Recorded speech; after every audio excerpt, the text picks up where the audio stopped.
वो बड़े बड़े वाले बब्बर शेर याद हैं, मेक इन इंडिया वाले। मोदी जी की ऐसी कृपा हुई कि बेचारे दहाड़ना तो भूल जाइए, मिमिया भी नहीं पा रहे हैं। भारत की फैक्ट्रीज में लगातार उत्पादन घट रहा है। घरों से लेकर फैक्ट्री फ्लोर तक मंदी पूरी तरह से पैर पसार कर पड़ी हुई है।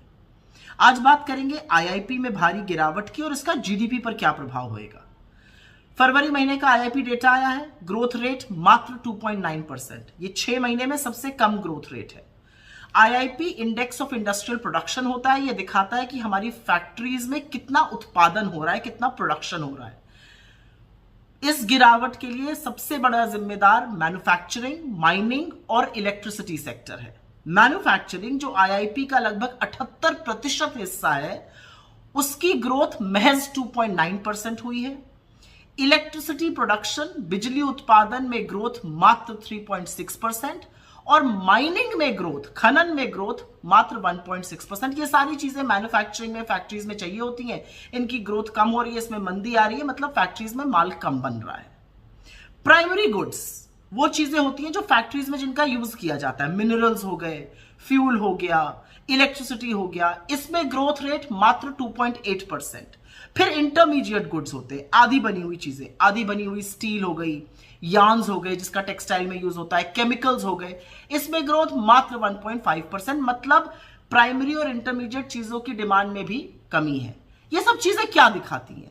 ये घरेलू मोर्चे पर मंदी दिखा रही है, ये रूरल मतलब डिमांड कम दिखा रही है, जैसे गांव देहात छोटे कस्बों में कंजम्पशन कम हो रहा है, डिमांड कम हो रही है।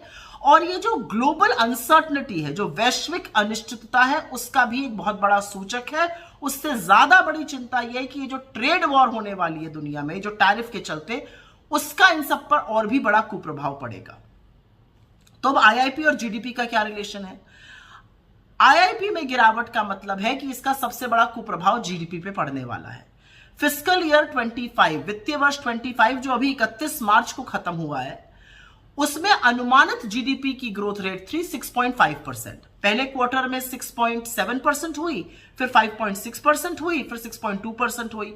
अगर 6.5% ग्रोथ रेट चाहिए तो चौथी तिमाही में ग्रोथ रेट कम से कम 7.6 आनी चाहिए, जो इस समय मुश्किल लग रहा है।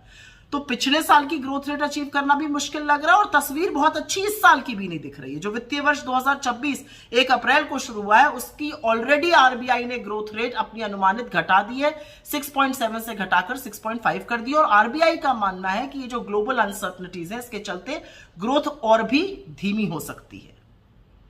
तो इस वैश्विक उथल पुथल पर क्या सरकार को कोई फर्क पड़ रहा है? सरकार क्या टैरिफ पर बोल रही है? बिल्कुल नहीं बोल रही है। और अगर फर्क पड़ता तो सरकार फैक्ट्री उत्पादन पर, इलेक्ट्रिसिटी जनरेशन पर, मैन्युफैक्चरिंग पर ध्यान देती। लेकिन मोदी जी का तो सारा ध्यान कब्रें खुदवाने पर है, वक्फ बोर्ड के बिल पास कराने पर है।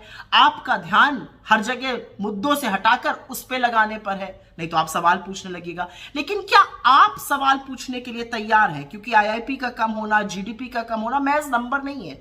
यह आपकी आमदनी, आपकी आय, आपके रोजगार, आपके बच्चों के भविष्य को तय करेगा। तो सवाल इस बात का है कि क्या आप तैयार हैं सवाल पूछने के लिए?